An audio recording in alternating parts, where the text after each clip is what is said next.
If you are watching this program, you surely are in the league of the serious and sincere contenders for pursuing a rewarding and fulfilling career in engineering. Merely getting an admission to one or the other engineering colleges in some or the other disciplines doesn't really open up the charms as well as the challenges which a career in engineering presents. In today's era of technological convergence, coupled with covert and overt global upheavals, you need to strategize and plan your long-drawn career into a much more broader sense. You need to think and appreciate the emerging and non-conventional ideas and approaches. Most importantly, you have to focus your attention very early on the interface of engineering education, industry, and economy. This Why Engineering series would help you get that unique and rare insight into the real state of affairs which would be driving and shaping your life all through. I welcome you all to this interesting, illuminating and intriguing series. Today we have with us Professor R.K. Khandal, the Honorable Vice Chancellor of the Uttar Pradesh Technical University, which probably happens to be world's largest university affiliating over 1,000 institutions. A man of chemistry, Professor Khandal has a long cherished academic and research career spanning over 3 decades. A mentor, a teacher, and above all, an innovator. Professor Khandal is known to convert ideas into reality. He has that unique knack to debottleneck any manufacturing process, and he is proactive in adopting novel and innovative approaches. We have also with us Mr. Pramod Joshi, who is currently an advisor to the Chancellor of the GLA University, located in the fabled city of Mathura, better known to be the birthplace of Shri Krishna. Mr. Joshi again is a coveted trainer, consultant, and a writer par excellence. His pursuit of knowledge took him to university at this advanced stage all over again, whereby he is pursuing his PhD in higher education at the Department of Economics at the Delhi University. I welcome both our panelists today. Thank you. Thank you, sir. Mr. Joshi, my first question to you, having your global exposure, like what is the scope and expanse of careers after getting armed with an engineering degree? Yeah, I think you started off by talking about why engineering. In fact, I would turn the question into a different one and say why not engineering? Because frankly, if you look at any aspect of living today, we find that engineering is in medical healthcare, it is in IT, it is in civil construction, in security. So I would say that globally the demand for engineering skills is not only good and high, but will continue to go up. In fact, there are statistics from the US Labor Department that says that the demand for software engineers, if you look at only software engineering, will grow at the rate of 30% per annum till 2020 at least.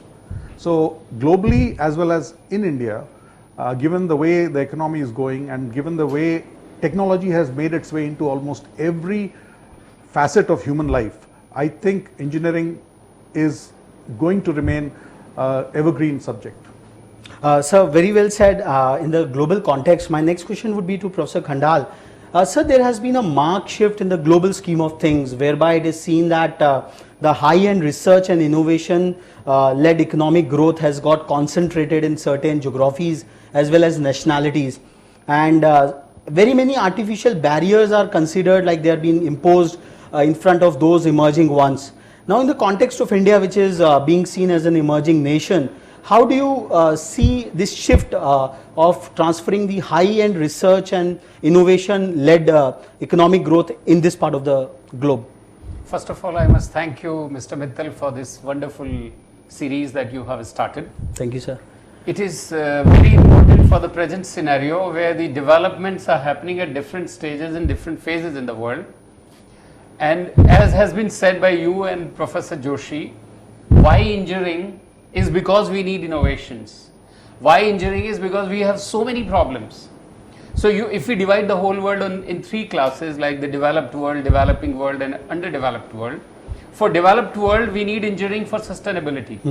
For developing world, we need engineering for having an edge over the others and capture the markets which are there. And for the poor people to find out solutions for their problems. Now, solutions to the problems of poor have to be found out in a manner which are not for the developed nations. Now, who will find them out? They would be found out by the engineers.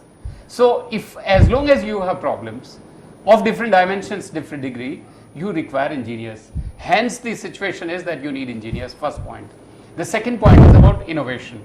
In last 5 years, what we have seen is all over the world, almost every country has drawn their science and technology policy where innovation has been included as an integral and inherent part. India announced its science and technology policy 2013, which is the latest, and Professor Manmohan Singh announced it in January 2013, saying that it is science and technology innovation 2013 policy.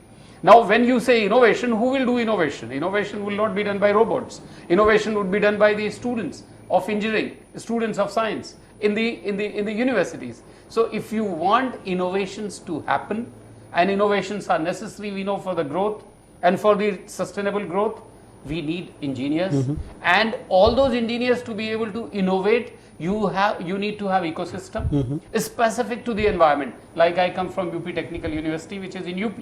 UP has its own problems. First, the population, 20% of the country, which is again 20% of the world. So you have the largest manpower in the world existing concentrated in one state of this country, where you need to channelize that energy. Because remember one thing, Mr. Mittal, we can export only one item, and that is manpower. India cannot export petrol. India cannot export agri products, in spite of the fact that we are number one, number two in many of the products. Milk, grains, basmati rice, so many things we are number one. We can't export because we have to feed 1,200 million stomachs every day, and day after day for years together, and this number is increasing. So what is the solution? Solution is we channelize this manpower. Instead of taking this as a problem and as a burden, we channelize that in a manner that they become good engineers. And they not only solve the problems of the indigenous situation, but they also solve the problems all over the world. So that, in my opinion, in nutshell, is why engineering and this engineering leading to innovation is the key for sustainable growth, for not only developing poor, but also for the developed world. So if you see post-recession in the year 2008, there has been a little increase in the indigenous job market, and post the global recession, the companies who were giving jobs in the country, they were also retreating a lot of such opportunities. Now, the point is, what specific interventions in the framework of UP Technical University? Very, very good question, Mr. Mittal. Let me tell you one thing. The biggest danger to engineering is that the engineers getting into management. You would see all over the world, none of the engineers is being retrenched. Those fellows who are retrenched are the fellows who are actually non-engineers. They are in the desk job. Sir, it's really interesting, like from why engineering to why not engineering. How in the UPTU context, specifically in the context of the world's largest technical university, you are channelizing the creative energies of its vast talent pool to solve the problems of one of the biggest states on earth? See, we are working on different stages and different steps. The first and foremost thing is we are trying to educate our students, trying to counsel them that they should not just go for package. Because there is a trend here in this country and also elsewhere, that these students, before even they pass out with their BTech degree, they start asking for what is the package. What we are trying to counsel the students is that instead of looking for package, they should look for the job opportunities in terms of the higher education. Like in US and in Europe, there are so many vacant seats for master's degree.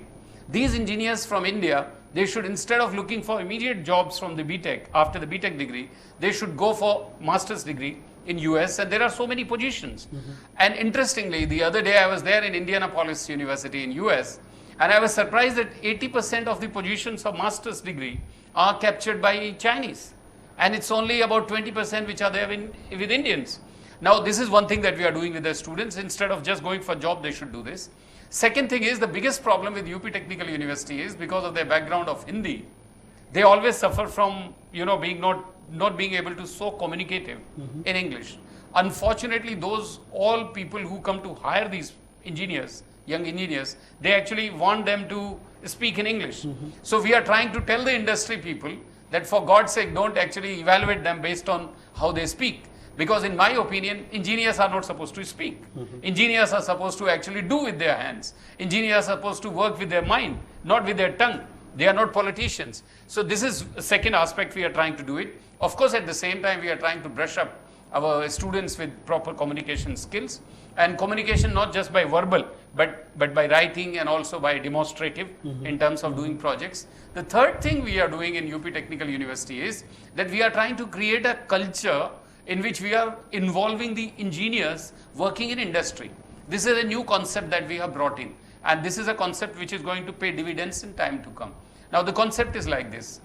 We talk always that we are lack of faculty.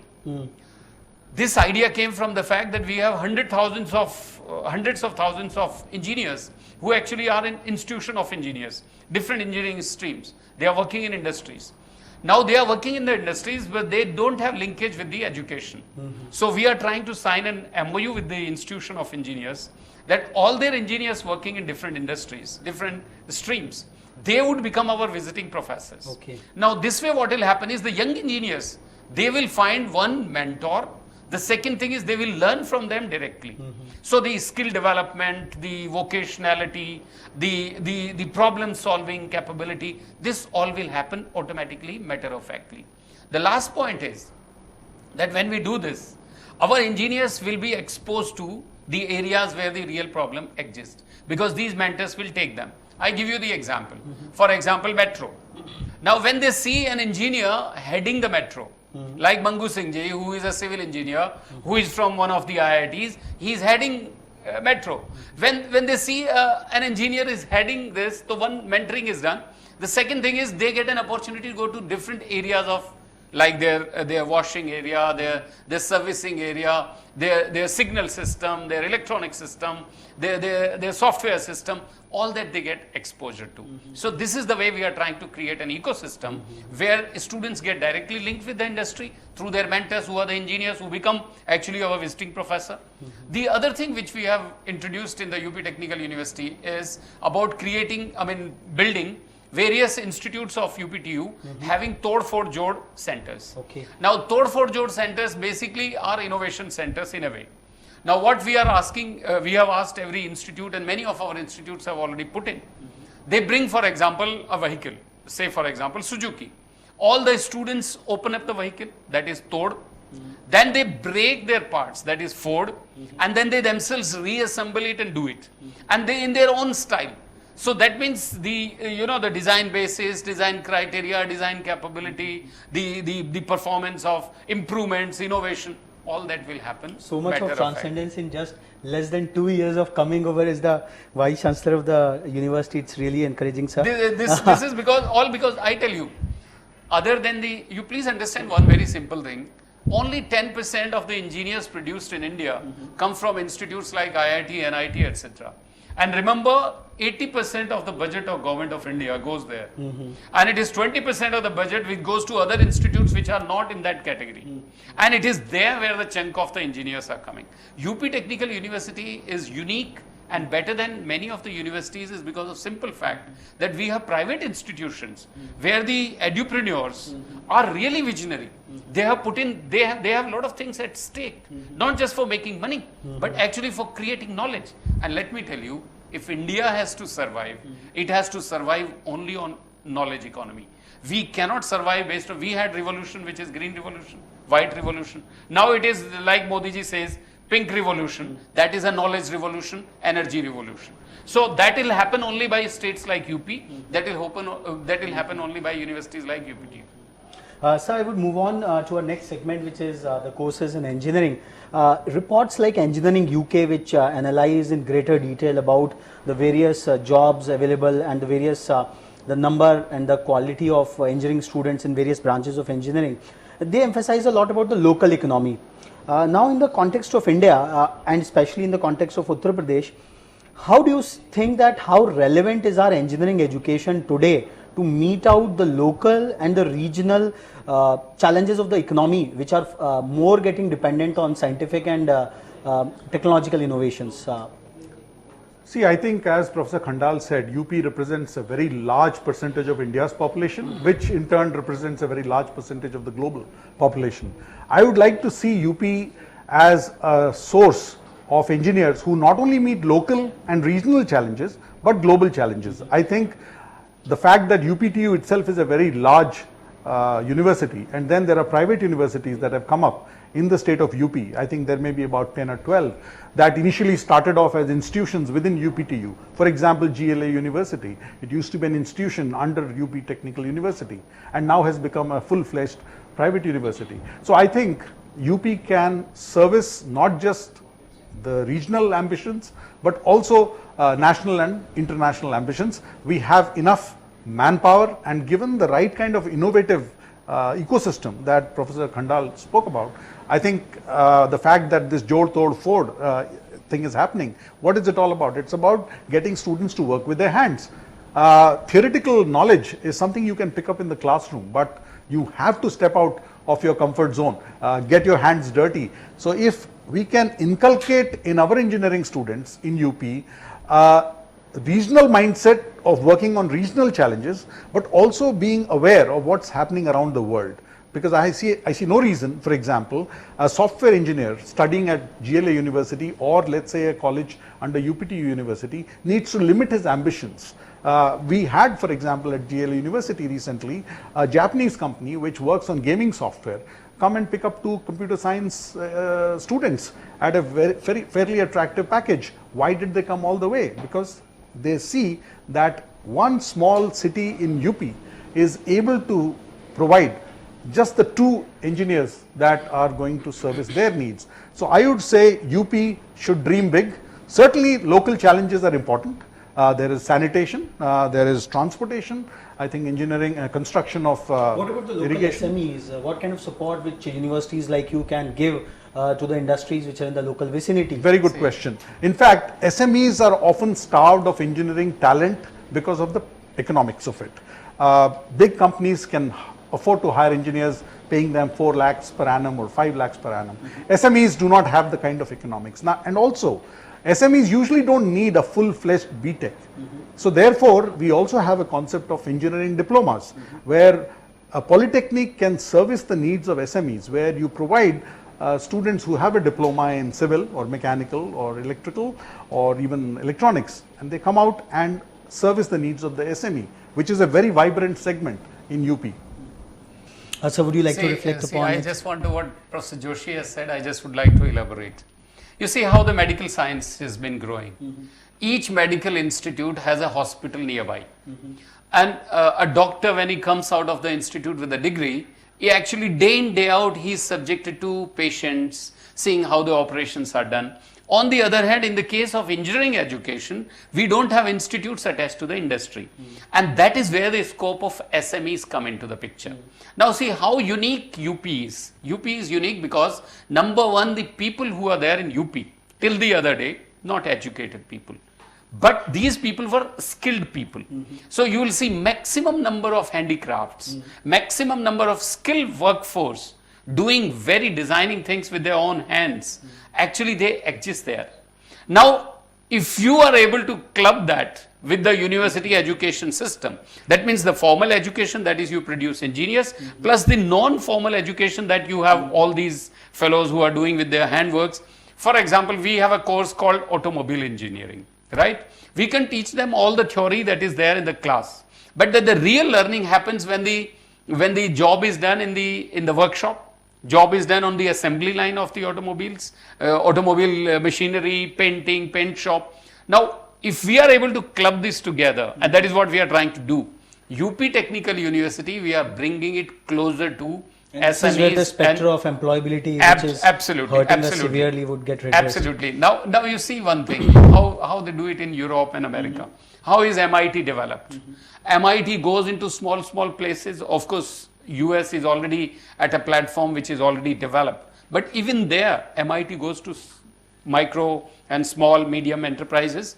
They go there, the students go and work with them. And this is what we are trying to do it in UPTU. In UP, for example, we have agriculture, we have milk, we have handicrafts. All these areas, food processing is one area in which we are focusing. Packaging is one industry. If you have more food to be packaged, so you need packaging industry. These are the areas which we are focusing on. Plus remember, we can only export one raw material, and that is manpower. And that UP is the largest, we have plenty. So that is what it is. Sir, coming from such generalized questions, we'll move on. In UP in particular and India in general, the engineers who are coming probably are of the first generation. They don't have even any engineer in their families long back. Now, choosing a branch of engineering in an era of convergence is really confusing for them. In fact, the other day we were analyzing the host of courses which are available, 212 of them which are AICTE approved, and there are electronics and communications engineering, electronics and instrumentations. So largely there are 4 or 5 major clusters. What advice would you like to give to the students as to what kind of branch, what kind of discipline they should choose and how to go about it? See, if you see the economy of India, it is very clear that there are 4 or 5 pillars of the economy. Okay. In the 4 or 5 pillars, the first and foremost thing is the infrastructure. It is very evidently clear that in infrastructure you have mechanical engineers required, you have civil engineers required, and that is where you don't have much of now branches like electronics and communication engineering. Not much of demand, but for the simple fact that you don't have much industry. It's a chicken and egg situation. If you don't have industry, you don't require engineers, demand for engineers is less. If you have more engineers, automatically industries will come and place themselves there. So in UP Technical University, how do we do this is based on these pillars of economy of India. The first I told is the infrastructure. The second one is infrastructure includes the highways, all the kind of fiber network, all the kind of bridges, the airports, and all that is capabilities we are building up. So all engineering streams required for that. The second one is the bread and butter, that is the agriculture, and that is social economy. So there again, all the engineering areas which are there, the students will go into it. But things like streams like IT, okay, like computer applications, it is getting saturated because some of the courses which were actually in the beginning, we had all these courses having requirements, but now they are getting saturated, like Master of Computer Applications. It's getting competing with the other course, and the students then they drift away from MCA and they go for BTech. So these are the areas in which there is an area of concern. But basically these streams which are catering to the 5 basic main pillars of economy of India, that is where the students are going. And civil engineering, for example, is one thing in which then we'll have material engineering. Then the value addition, innovation will come. So all these branches where you will have. So we do have a engineering entrance examination for the students which tests the acumen of the students, whether they are fit for engineering courses or not, but nothing formal advising the students particular aptitude in a particular branch of engineering. There are cases when students say, "Oh, मैं तो ये नहीं पढ़ना चाहता था, पर मुझे ये पढ़ना पड़ रहा है," and then they spoil their 4 years. And so, do you propose something of this sort? See, what we have started doing is, this is again the handiwork of our own institutes, the edupreneurs who have come out with visionary approaches. What they try to do is, before the students appear for the exam, they have started conducting programs. Okay. Immediately 1 or 2 months program in their colleges premises. Now they counsel them, they teach them. The students who are not interested in a particular area, then that is filtered out at that point. But yes, this remains a problem because the parents force the children. But the scenario is changing. Now the parents also agree what the student want to do it. But to bridge the gap, to make the student understand better, our institutes are conducting programs for a month or 2 during the summer before they appear. That's probably a larger problem to address. What specifically you propose to do, you are doing at your university, which has now got an autonomous status? See, when it comes to the choice to be made, there are 2 ways you can look at it. One is, what is the market and which discipline of engineering is in high demand. So I think Professor Khandal talked about it. Infrastructure will need civil and mechanical engineers. The fact that computers are in almost every sphere of life means there will be demand for hardware, networking and software engineers in the foreseeable future. The other way to look at it is from the interest of the student. At the age of 17 or 18, when the student is asked to make a choice, it is very difficult for him to say, I want to do mechanical or civil, or, when I went to IIT BHU, it was IIT BHU at that time, electronics was the talk of the town. And I had a good JE rank, so I was able to get electronics. But many of my other classmates did mechanical. They did extremely well in their careers. It is only when you are in those 4 years that you realize that it's not as much the branch that is important. It is the way of thinking like an engineer that builds your capabilities. So still it's the generic engineering concepts. I which would build say up that. over a I would period say of that, 4 and years. especially in the post-graduation is when you really start falling in love with a small sub-segment. So mechanical engineering you do, and then maybe you decide that it's automotive engineering that you want to go into, or robotics, or even industrial engineering. So I would say that at the age of 17 or 18, I would recommend the parents and the students to just read what's happening in the world, try and get interested in a few things. If you're interested in knowing about marine architecture, maybe you are interested in ships. So look at the possibility of going and doing mechanical for now and then going into naval architecture in the future. See, there are two, Sir. sorry to Sir, intervene here, yeah. there are two aspects of it, please understand. One thing is the degree that you call it. Then what is the degree you call? The student says, I'm a mechanical engineer. Or he says mechanical engineering automation. Or he says production engineering and automation, which is actually largely mechanical, electrical, electronics, software. The point is, one is the degree that you call. The second is the syllabus, what you build in the syllabus. And then the embedded systems, you know. So there are both kind of trends which are happening. In UP Technical University, we are debating this way, that we have embedded programs where by the name itself looks attractive. The other way is maybe the program is generic, but the courses are embedded in a manner that when they appear for the interview, the fellow who is interviewing them finds, wow, he knows this also. He knows this. He's just not typically mechanical engineer, but he also has a little bit of electrical, little bit of electronics and computer science. So this is what we are trying to do it in UP Technical University. In fact, the branch of mechatronics is a classic example where the industry needed to embed a lot of electronics in mechanical devices, whether it's cars or Absolutely. anything. So then they said, okay, mechanical and electronics, like Professor Khandal says, build in electives. And now there is a stream called mechatronics. Tomorrow there might be civitronics because Bilkul, there are bilkul, electronics absolutely. devices which are being put into buildings. But don't you feel that there is a need to sensitize and educate the prospective engineering students about these upcoming benefits, because Absolutely. lot of investment of the parents and the students at large Absolutely. go at this stage, and when See, it's an investment for lifetime. See, Mittalji, let me tell you one thing. The students will be attracted to an engineering by seeing the package, etc. is one thing. But ultimately, at the end of the day, how you teach, because this is one aspect which we have not covered yet, and that is to be emphasized is the pedagogy. How the students are taken into the whole process of education, that is what going to attract. Because remember, no matter what all counseling you do to the students follow their seniors. The fellow who is in 4th year, he will tell the first year students, take this will be better. And many of us But sir, must. in a bulk educational system, when we have, like in UP, we had just limited number of seats and limited number of institutions just 15 years back. When educational product has to go a product way, this one-on-one kind of a treatment. No, the, not the, one-on-one. The culture. I'm not saying one-on-one. What I'm saying is the pedagogy in a manner, as I just explained to you, you bring engineers from different industries and take your professors. In fact, we are trying to do this way that we will get the fellow who is not at all having the formal education, like a fellow who overhauls engines.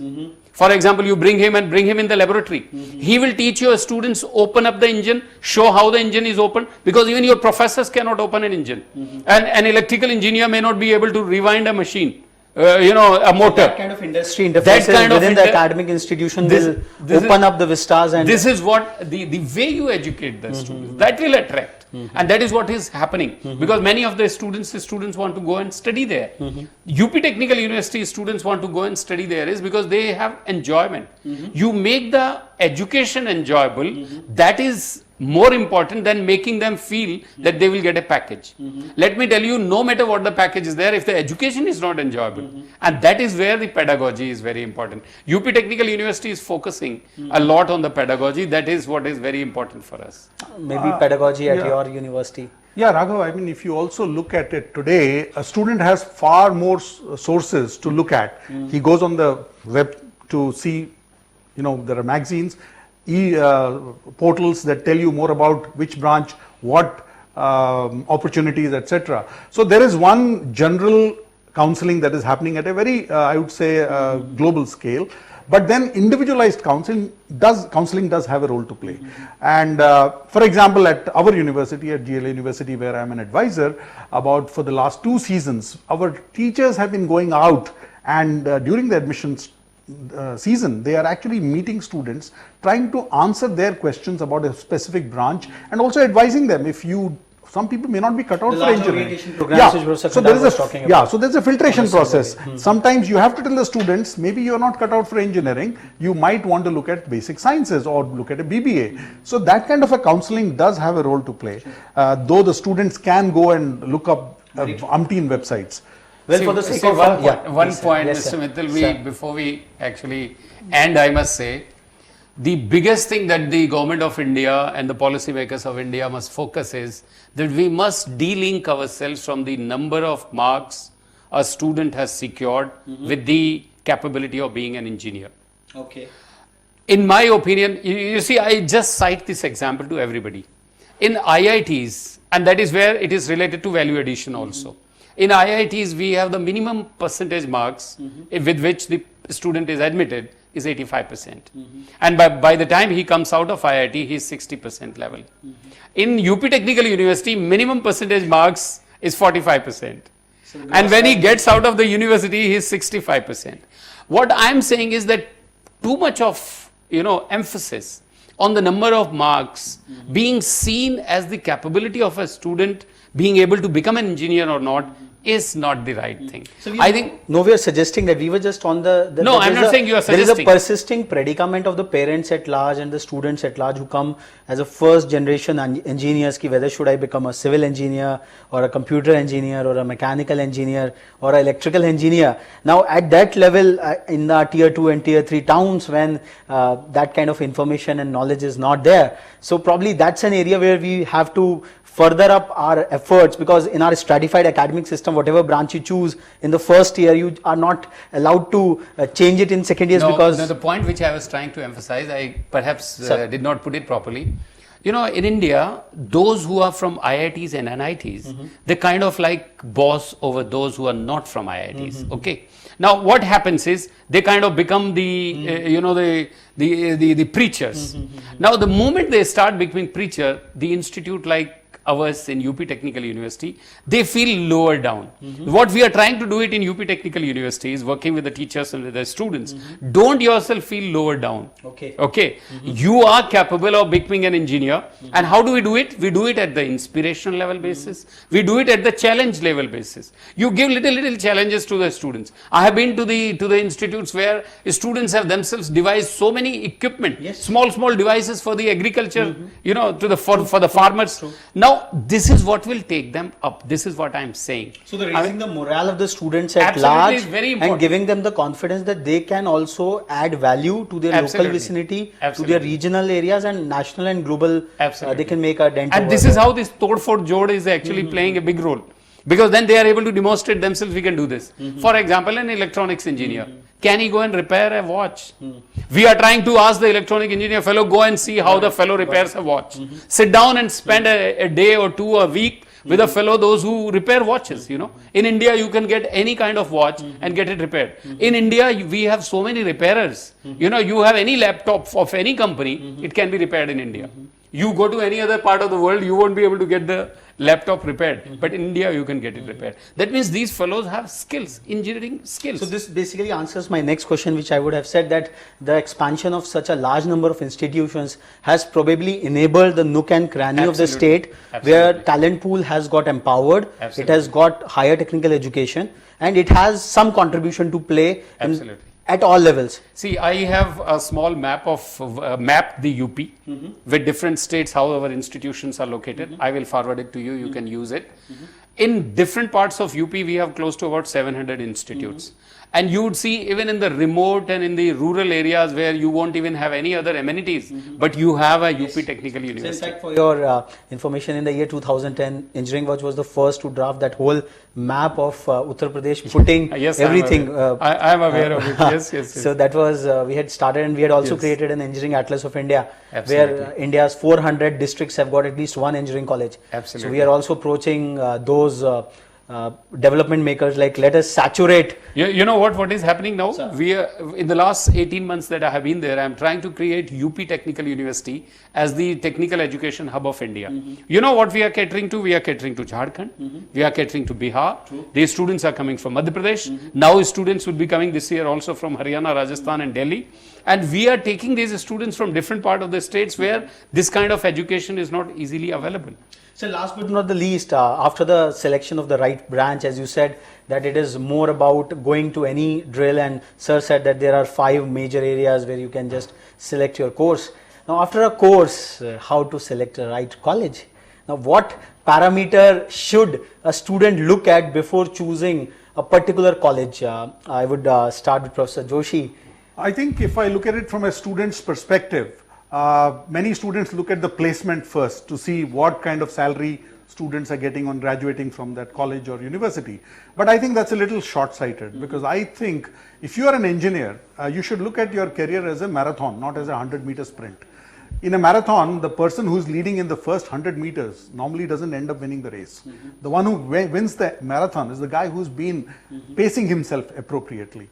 So what they should look for is, one, what is the kind of culture in the university or the college?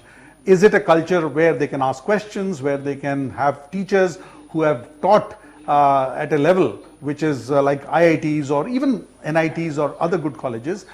So one is the environment. What kind of environment there is? What kind of peer group am I going to be with? That's very important, because when I went to IIT BHU or when I went to IIT Kanpur for my MTech, I learned more from my classmates rather than from my teachers. The teachers created an environment, but ultimately you do a lot of self-study.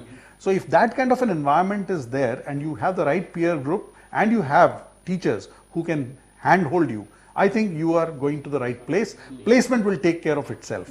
There should not be a lopsided emphasis on placement. But then youngsters, they today look at money. So overall learning ecosystem is something which a student should look the for. Freedom to not only study but play. I think we have put at GLA University, we have put a lot of emphasis on sports, because it's important to build the character of the student. The engineer cannot be just a technically sound person. He also needs to live in society. He needs to be strong physically and mentally to also take failures in his stride. How will he become an entrepreneur? Many engineers will end up becoming an entrepreneur, if not in the first 5 years of their career, maybe 25 years down the road. So by building an ecosystem that builds mental, physical, moral character, I think you can create the future of the country. I think it's a tougher question for Professor Khandal. No, tough. I tell you, it's very simple. Sir. It is like this. Any students choosing a college, in my opinion, there are 3 things which he has to see. Number 1 is who is going to teach him. Whether it is in India or UPTU or in the US, everybody chooses the university based on who are teaching. In fact, universities highlight, these are my professors, these are assistant professors, one thing. So who is going to teach you? Who are the people who are going to be your gurus? Number 2 is the tools available. Whether the colleges have the tools available, the laboratories are there. That tools available will also have the direct relevance to the linkages. What are the kind of linkages the colleges have? And the third, which is third or fourth, whatever you say, is the last but not the least, is because the students are going to spend 4 years there. Now, if you are going to spend 4 years in a place, you need a place to be nice, connected, all kind of amenities of the modern amenities like the Wi-Fi systems, the connectivity with the internet, all sorts of other amenities which students want to do, like sports, etc. So these are the 4 basic criteria. Now, how we are going to do it in UP Technical University? See, first and foremost thing is, when I joined UP Technical University, I was told that there are only limited 40-50 institutes which are quality institutes. Rest all are just, shops. I decided to go myself and see it for myself how it is. And you would be surprised to note, Mr. Mittal, people make conclusions without actually understanding it. I have been to these colleges, each and every college of UP Technical University. The edupreneurs are trying so hard to come up to the expectations, not just in UPTU, but at the international level. Each one of them, I went to remote areas like Banda, remote areas in Muzaffarpur, Shamli, where institutes are connected not within India with IIT and all that, but connected to MIT. Can you imagine? And they are not even talked about. So when I address the press, I tell them that look, you are only carried away with one or two institutes. There are so many institutes. So what we did is we tried to bring institutes together. We started a scheme that is the Directors Conference. Let all directors sit together. Earlier there was a system that we will work in isolation. You know, when you work in isolation, you work like islands. But when you work together, you work like continent. So what I am trying to do, my mission and my objective of being there as a Vice Chancellor is that convert these islands into continent of technical education in UP. How it will happen? Through Directors Conference. Bringing good, for example, there is one institute which is comprehensive. Can you imagine? They have dairy in the institute. So all the milk in the hostels is supplied from the local dairy, from that. They have a bakery, they have their own bakery because they have a farm behind it. So all the grains which are coming there are converted into bakery. So all bread and bakery is supplied to the hostels. And in fact to the nearby colleges also. Then the students are exposed to agriculture farms.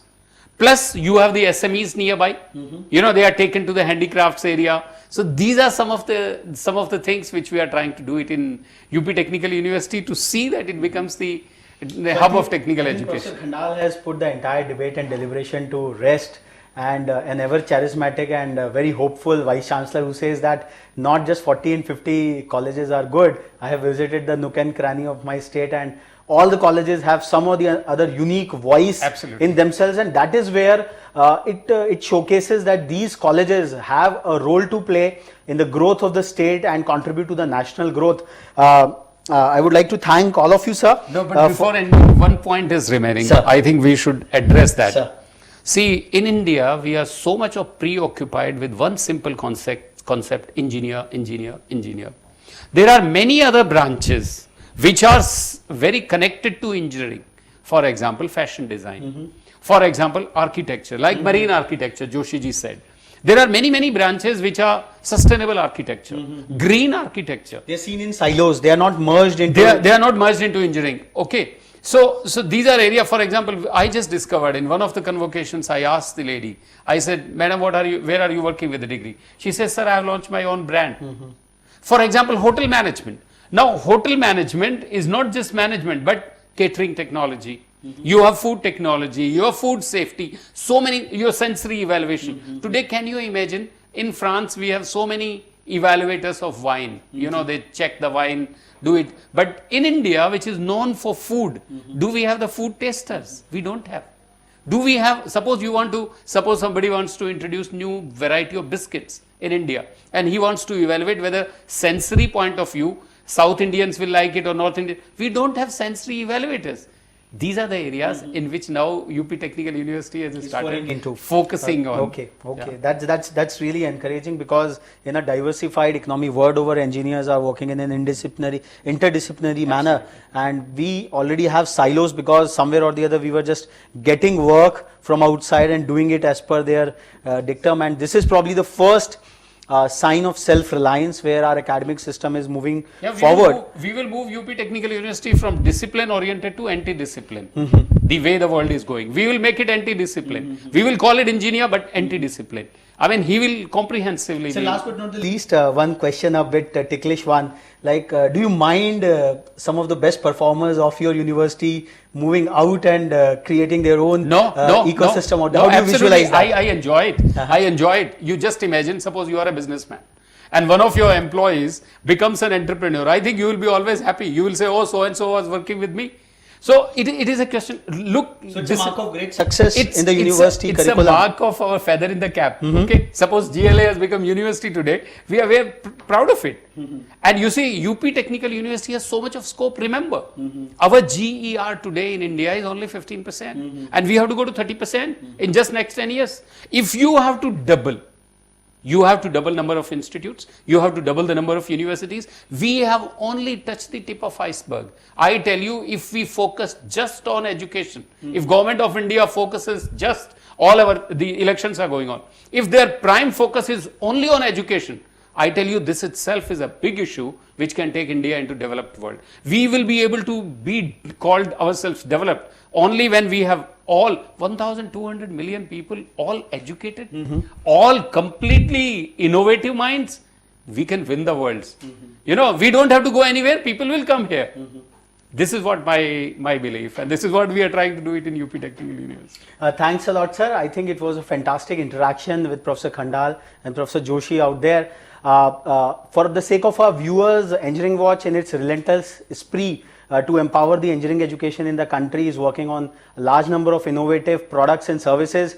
The portal whyengineering.in is a host of large number of information, illumining information about the careers, courses and colleges which to choose, and a lot of questions have been redressed out here.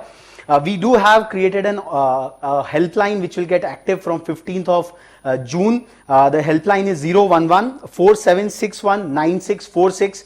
This helpline would be manned by a large number of engineering students who are pursuing the second year and third year of their engineering. It will be routed through a cloud-based network, and all the probing questions which the students have with them, individual questions with them, they can answer over there.